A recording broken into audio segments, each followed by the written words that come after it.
मेरे YouTube channel पर आप सभी लोगों का स्वागत है। मैं रंजन सर, है ना, जहानाबाद फ्रॉम सृजन क्लासेज, है ना। हम लोग एक्सप्लेन सीख रहे हैं 4 नंबर का स्वीटेस्ट अब आई डू नॉट गो, जो हम लोग का पहला कविता है, जिसमें हम कल 2 को बता दिए थे। अब हम लोग तीसरा सीखेंगे। एक्सप्लेन को बढ़िया से समझना है क्योंकि ये 4 मार्क्स का आता है। एक्सप्लेन हम लोग सीख रहे हैं। हेडिंग तो आपको कल ही दे दिए थे। क्वेश्चन नंबर हम लोग 3 को जानेंगे। क्वेश्चन नंबर 3 सीखना पहले रे बाबू। भेन thou sigh'st, when thou sigh'st, thou sigh'st not bind,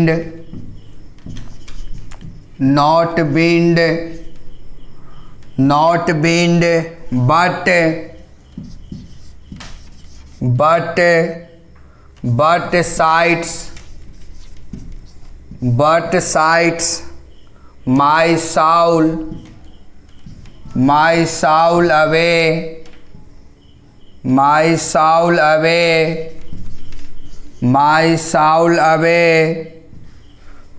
भेन दाउ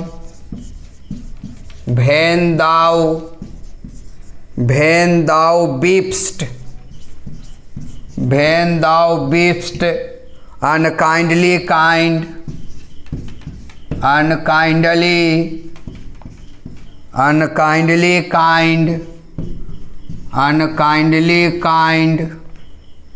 My life's blood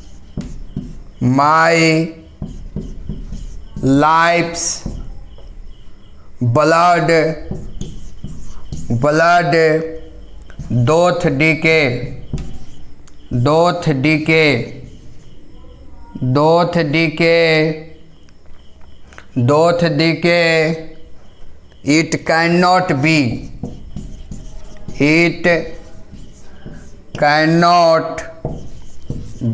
अब ये पंक्ति का अर्थ क्या हुआ है ना, तो आप लोग समझिएगा। हम आपको कविता में जब लाइन हिंदी करके बतलाए होंगे तो उसमें हम बतलाए होंगे कि कवि हैं जो अपनी पत्नी से दूर जाते हैं तो उसको वो कहते हैं कि मेरा दुर्भाग्य है।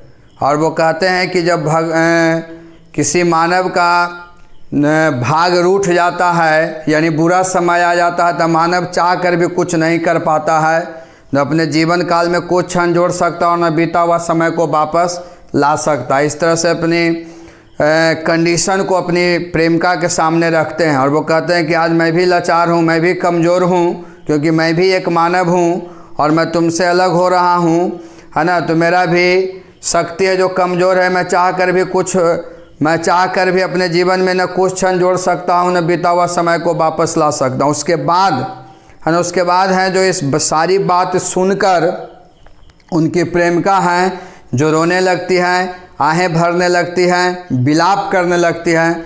तब यह कवि है जो वहाँ पर ये बात को समझाते हैं कि भेन दाउ साइट्स नॉट बीन, my sigh'st my soul away, when thou beast unkindly kind, my life's blood doth decay, it cannot be. तो जब अपनी पत्नी को समझाते हैं कि मनुष्य की शक्ति बहुत कमज़ोर है, दुर्भाग्य के सामने, बुरा समय के सामने, तो उनकी पत्नी है जो विलाप करने लगती है, प्रेमिका रोने लगती है, आहें भरने लगती हैं।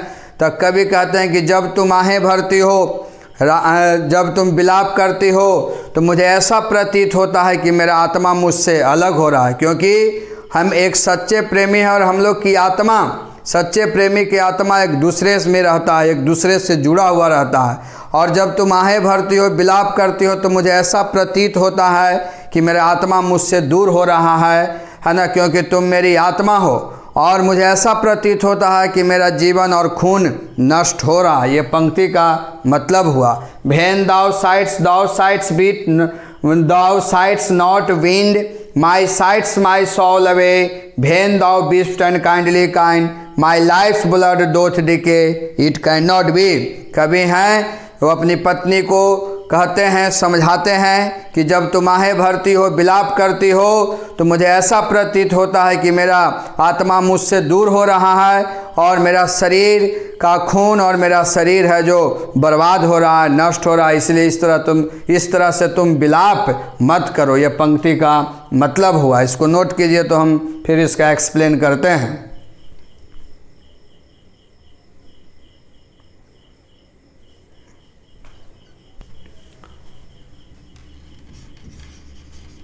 चलिए आंसर देखिए इसका।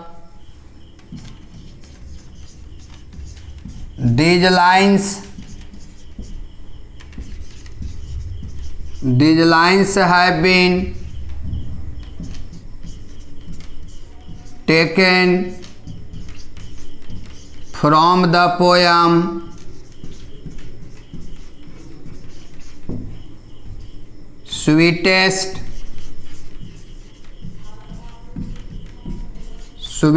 Love I Do Not Go, written by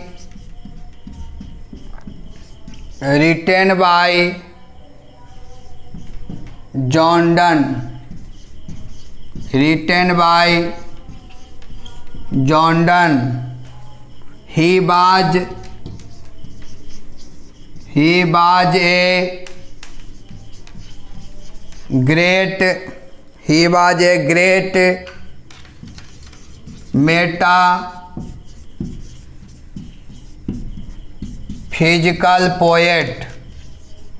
metaphysical poet. In this line, the poet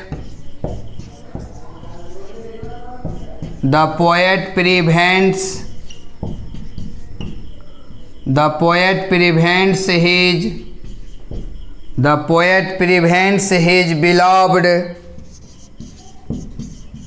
his beloved from sighing and weeping.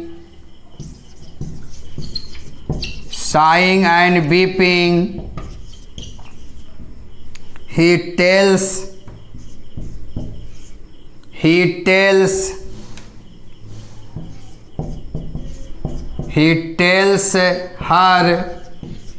that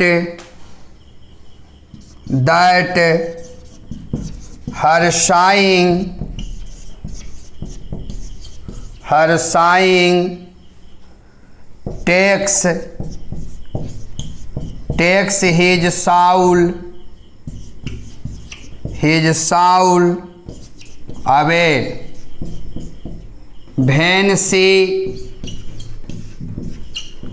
When she weeps and sighs, his life when she weeps and sighs, his life and blood decay. ये पंक्ति का अर्थ हुआ। अब देखो यहाँ समझना है। These lines have been taken from the poem Sweetest Love I Do Not Go. ये पंक्तियाँ Sweetest Love I Do Not Go कविता से लिया गया है ना। Sweetest Love I Do Not Go written by John Donne. John Donne के द्वारा लिखा गया है। He was a great metaphysical poet. वह एक महान आध्यात्मिक कवि थे। In this line, इस पंक्ति में the poet prevents his beloved. इस पंक्ति में कवि यानी जॉन डन prevents है ना, कवि जॉन डन है जो रोकते हैं, मना करते हैं हिज बिलव्ड अपने प्रेमिका को फॉर साइंग एंड वीपिंग, आहें भरने से और रोने से यानी विलाप करने से। ही टेल्स हर दैट, और वो उनसे कहते हैं यानी अपने प्रेमिका से कहते हैं कि her sighing takes his soul away, कि उनके आहें भरना, उनका विलाप करना उनकी आत्मा को दूर करता है। When she weeps and size, और जब वह रोती और आहें भरती है, his life and blood decay, तो उनका जीवन और खून नष्ट होता है। यानी अपने पत्नी को वो समझाते हैं, अपने प्रेमिका को समझाते हैं कि जब तुम आहें भरती हो, विलाप करती हो, तो मुझे ऐसा प्रतीत होता है कि मेरा आत्मा मुझसे अलग हो रहा है, और तुम इस तरह रोती हो और आहें भरती हो तो मुझे ऐसा प्रतीत होता है कि मेरा जीवन और खून नष्ट हो रहा है। देखिए आप फिर से, these lines have been taken from the poem sweetest love I do not go. ये पंक्तियाँ sweetest love I do not go कविता से लिया गया है, रिटेन बाय जॉन्डन, जॉन्डन के द्वारा लिखा गया है। इसी प्रकार से आप लोग लाइन लाइन हिंदी कीजिएगा, बोल बोल कर हिंदी करना है रीडिंग के साथ। जहाँ पर प्रॉब्लम होगा अंडरलाइन करके व्हाट्सएप पर हमको भेज दीजिएगा। किसी को अगर लाइन का हिंदी नहीं करना है, लेकिन आप पढ़िएगा जरूर इसी तरह से, जिस तरह से हम रीडिंग देकर पढ़ रहे हैं हिंदी करते हुए। रिटन बाय जॉन्डन, जॉन्डन के द्वारा लिखा गया है। He was a great metaphysical poet, वह एक महान आध्यात्मिक कवि थे। इन दिस लाइन, इस पंक्ति में, the poet prevents his beloved, कवि हैं जो अपने प्रेमिका को मना करते हैं फ्रॉम साइंग एंड वीपिंग, रोने से, आहें भरने से, यानी विलाप करने से अपने प्रेमिका को वो रोकते हैं, मना करते हैं। ही टेल्स हर, और वो उनसे कहते हैं, हर साइंग, कि उनके आहें भरना, विलाप करना, टेक्स हिज साउल अवे, उनकी आत्मा को दूर करता है। When she weeps and Sai, और जब वो रोती है और आहें भरती है, his life and blood decay, तो उनका जीवन और खून नष्ट होता है। इसी प्रकार से आपको हिंदी करना है और इसी प्रकार से आपको पढ़ना है। This lines have been taken from the poem sweetest love I do not go. ये पंक्तियाँ sweetest love I do not go कविता से लिया गया है। रिटेन बाय जॉन्डन, जॉन्डन के द्वारा लिखा गया है। He was a great metaphysical poet, वह एक महान आध्यात्मिक कवि थे। इन दिस लाइन, इस पंक्ति में, the poet prevents his beloved, इस पंक्ति में कवि हैं जो अपने प्रेमिका को माना करते हैं, रोकते हैं, फ्रॉम साइंग एंड वीपिंग, रोने से, आहें भरने से, यानी विलाप करने से। ही टेल्स हर दैट, और वो उनसे कहते हैं, यानी अपने प्रेमिका से कहते हैं कि her sighing takes his soul away, कि उनके आहें भरना, विलाप करना उनकी आत्मा को दूर करता है। When she weeps and size, जब वो रोती है और आहें भरती है, यानी विलाप करती है, his life and blood decay, तो उनका जीवन और खून नष्ट होता है। इसको नोट कर लीजिए।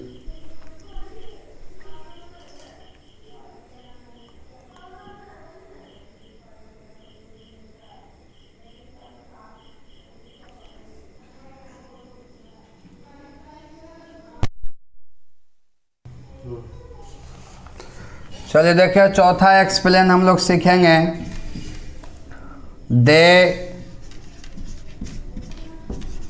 दे who one another keep, they who one another keep alive, never parted be। अब यह पंक्ति का मतलब क्या हुआ? They who one another keep alive never parted be, इस कविता का सबसे लास्ट पंक्ति है। तो हम आपको पढ़ाए थे, लाइन बाय लाइन हिंदी करके बता रहे थे समरी में, उस वीडियो को याद कीजिएगा। उसमें हम बताए थे कि लास्ट में कवि कहते हैं, है ना, अपने प्रेमिका से कि मैं तुमसे दूर जा रहा हूँ, लेकिन जो व्यक्ति सच्चे प्रेम करते हैं वो कभी जुदा नहीं होते हैं, क्योंकि उनकी आत्मा, है ना, अमर होते हैं, और वे लोग हमेशा एक दूसरे के साथ रहते हैं। जो सच्चे प्रेम करते हैं वो कभी जुदा नहीं होते हैं। ये पंक्ति का मतलब हुआ, जो आपको लास्ट में हम बताए होंगे, जो लाइन लाइन हिंदी करके पढ़ाए होंगे उसमें। तो देखिए यहाँ लिखेंगे, these lines have been taken, these lines have been taken from the poem, these lines have been taken from the poem, taken from the poem, taken from the poem, taken from the poem, sweetest love, sweetest love, I do not go, sweetest love, I do not go, written by, written by, written by John Donne, written by John Donne, written by John Donne.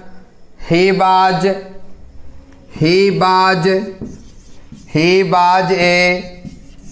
great, he was a great metaphysical, he was a great metaphysical poet, he was a great metaphysical poet.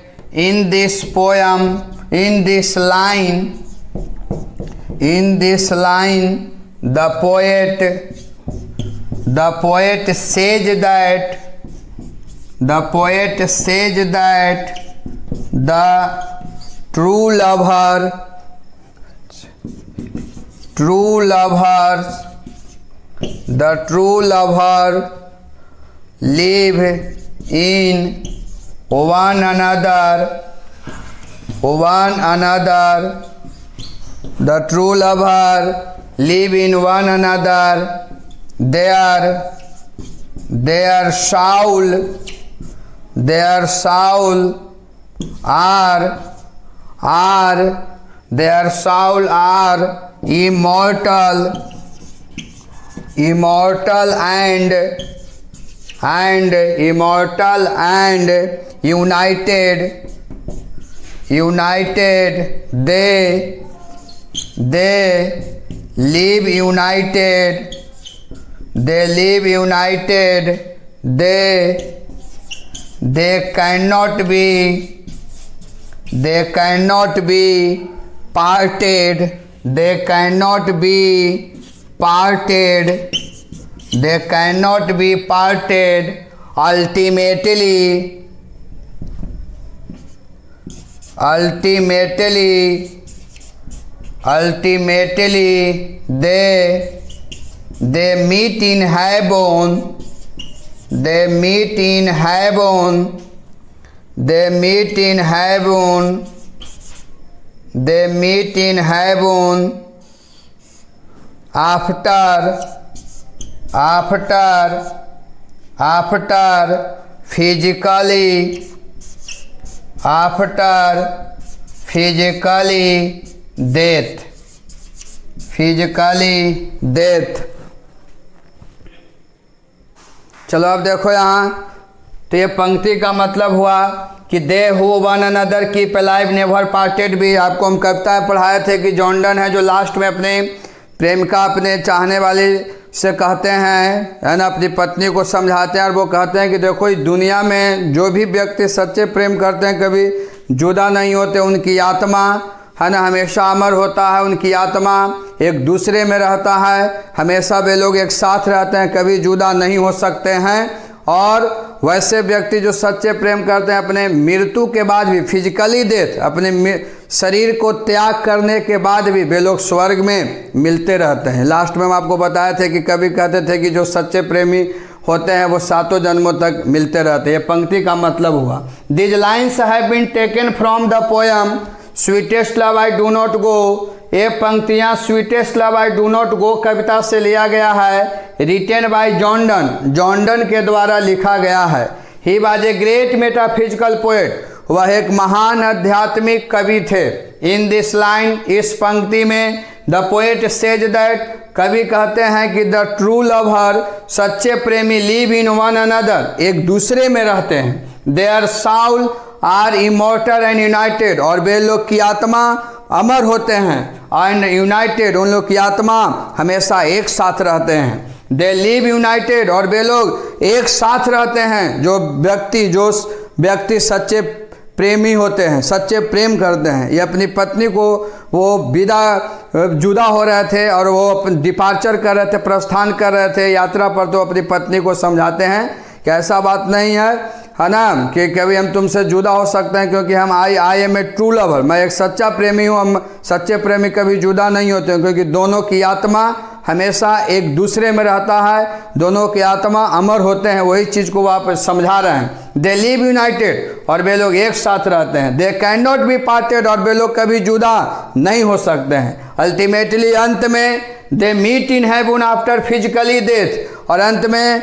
सच्चे प्रेमी का अगर मौत भी हो जाता है तो अपने शारीरिक मृत्यु के यानी अपने शरीर को त्यागने के बाद भी, है ना, वे लोग स्वर्ग में मिलते रहते हैं अपने मौत के भी बाद। ये कभी अपने प्रेम का, अपने चाहने वाले अपनी पत्नी को समझाते हैं। कहता है these lines have been taken from the poem sweetest love I do not go. ये पंक्तियाँ sweetest love I do not go कविता से लिया गया है।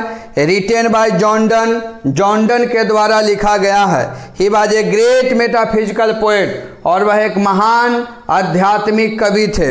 इन दिस लाइन, इस पंक्ति में द पोएट सेज दैट, इस पंक्ति में कवि कहते हैं the true lover live in one another, कि सच्चे प्रेमी एक दूसरे में रहते हैं, एक दूसरे के साथ रहते हैं। Their soul are immortal and united, और वे लोग जो सच्चे प्रेमी की आत्मा अमर होते हैं और यूनाइटेड एक साथ रहते हैं। दे लिव यूनाइटेड, और वे लोग सच्चे प्रेमी हमेशा एक साथ रहते हैं, क्योंकि दोनों की आत्मा एक होता है, दोनों की आत्मा अमर होते हैं। और जब आत्मा अमर होता है तो फिजिकल डेथ के बाद भी लोग हैं जो हमेशा एक दूसरे को चाहते रहते हैं। यह कवि का समझाने का, अपनी पत्नी का हिम्मत देने का, ढाढ़स देने का एक तरीका था, एग्जाम्पल था। दे लिव यूनाइटेड, और वे लोग एक साथ रहते हैं। They can not be parted, जो अब वे लोग कभी जुदा नहीं हो सकते, यानी जो व्यक्ति सच्चे प्रेमी होते हैं कभी जुदा नहीं हो सकते। अल्टीमेटली अंत में दे मीट इन हेवन, वे लोग स्वर्ग में मिलते हैं। आफ्टर फिजिकली डेथ, है ना, अपने शारीरिक मृत्यु त्याग देने के बाद भी सच्चे प्रेमी कभी जुदा नहीं होते हैं, वे लोग स्वर्ग में भी मिलते रहते हैं। यानी वैसे व्यक्ति, कवि का कहने का मतलब है कि वैसे व्यक्ति जो सच्चे मन से प्रेम करते वो कभी जुदा नहीं होते, वो सातों जन्मों तक मिलते रहते हैं। फिर से एक बार देख लो। These lines have been taken from the poem sweetest love I do not go. ये पंक्तियाँ sweetest love I do not go कविता से लिया गया है। रिटेन बाय जॉन डन के द्वारा लिखा गया है। He was a great metaphysical poet, वह एक महान आध्यात्मिक कवि थे। इन दिस लाइन, इस पंक्ति में द पोएट सेज दैट, कवि कहते हैं कि the true lover live in one another, कि सच्चे प्रेमी एक दूसरे के साथ रहते हैं। Their soul are immortal and united, और वे लोग की आत्मा अमर और हमेशा एक साथ रहते हैं। दे लिव यूनाइटेड, और सच्चे प्रेमी हमेशा एक साथ रहते हैं, क्योंकि उनके आत्मा है जो हमेशा एक दूसरे में रहता है। They can not be parted, और सच्चे प्रेमी कभी जुदा नहीं हो सकते हैं। अल्टीमेटली, और अंत में they meet in heaven after physically death, अगर सच्चे प्रेमी की मौत भी हो जाता है, अपने शरीर का त्याग भी कर देते हैं, तो उसके बाद भी वे लोग स्वर्ग में मिलते रहते। यानी कवि का कहने का मतलब था कि जो सच्चे मन से एक दूसरे को चाहते हैं वो मर जाने के बाद भी सातों जन्मों तक मिलते रहते हैं। इसको नोट कर लीजिए।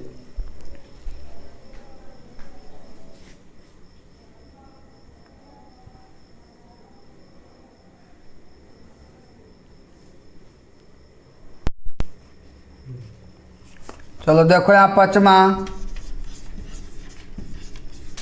Sweetest love I do not go. Sweetest love I do not go. Sweetest love I do not go for weariness, for weariness, for weariness of thee nor in the hope the world can show, the world can show, the world can show a fitter love, a fitter love, love for me, for me, for me, है ना। मी पहले old English में ऐसे लिखते थे MEE। अब देखो यार ये पंक्ति का अर्थ क्या हुआ, तो हम आपको ये sweetest love I do not go कविता का ये फर्स्ट ही लाइन है।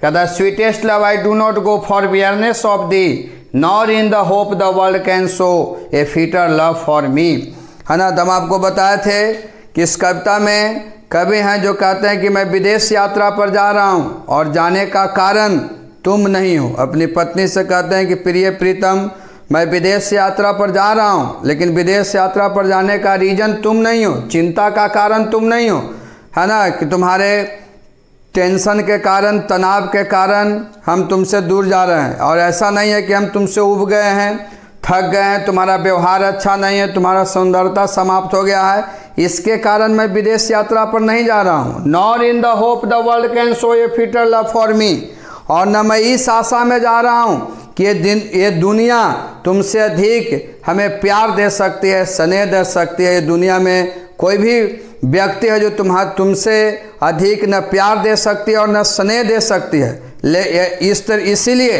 अगर तुम्हारे मन में ये ख्याल होगा कि हम विदेश यात्रा पर इसलिए जा रहे हैं कि हम तुमसे उब गए हैं, तुमसे थक गए हैं, तुम्हारा व्यवहार अब अच्छा नहीं है, तुम्हारी सुंदरता समाप्त हो गया है, या इस आशा में हम विदेश यात्रा पर जा रहे हैं कि तुमसे कि ये दुनिया तुमसे अधिक प्यार और स्नेह देगा। अगर इस तरह के मन में तुम्हारा ख्याल होगा, इस तरह के तुम बात सोचती हो, तो इस तरह की बात मत सोचना, क्योंकि मेरे दिल में इस प्रकार का ख्याल नहीं है। क्योंकि मुझे विदेश यात्रा करना है, क्योंकि मुझे आभास हो गया है कि जो भी व्यक्ति इस दुनिया में जन्म लिया उसे एक दिन मरना है। अगर मुझे विदेश यात्रा पर मौत भी हो जाता है तो मैं मौत को भी हंस कर गले से लगा लूँगा, क्योंकि वहाँ पर भी मुझे खुशी मिलेगा कि इस दुनिया में तुम्हारे जैसा मुझे चाहने वाला एक प्रेमिका मेरे पास था, है ना। इसीलिए वो कहते हैं कि मैं विदेश यात्रा पर जाना चाहता हूँ और जाने का रीज़न तुम नहीं हो, तुम मेरी चिंता नहीं हो,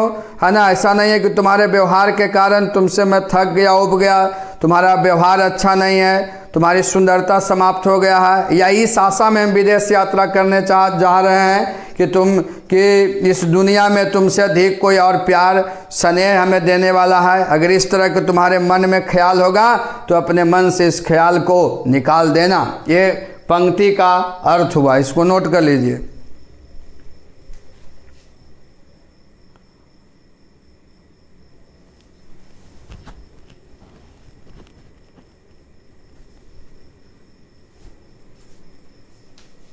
बाकी हम लोग कल इसको नेक्स्ट क्लास में अगला दिन इसको हम लोग एक्सप्लेन करेंगे, है ना। आपका 5 एक्सप्लेन हो गया इसमें, और देखेंगे कि और कौन इम्पोर्टेंट है बन सकता है इसका, है ना, एक्सप्लेन में। तो एक और एक्सप्लेन बतलाएंगे। अगर ये पाँचों में से 5 ही इम्पोर्टेंट है तो इसमें से कल टिक आउट भी करवा देंगे, है ना। तो फिर देखेंगे कि और कौन क्वेश्चन इम्पोर्टेंट आ सकता है एक्सप्लेन का, तो नेक्स्ट वीडियो में हम लोग सीखेंगे। और नेक्स्ट वीडियो में कल शॉर्ट आंसर क्वेश्चन भी आपको मिलेगा। इसलिए आप लोग चैनल से जुड़े रहें, वीडियो से जुड़े रहें और शुरू से अंत तक वीडियो को देखें। बाकी हम लोग नेक्स्ट क्लास में मिलते हैं।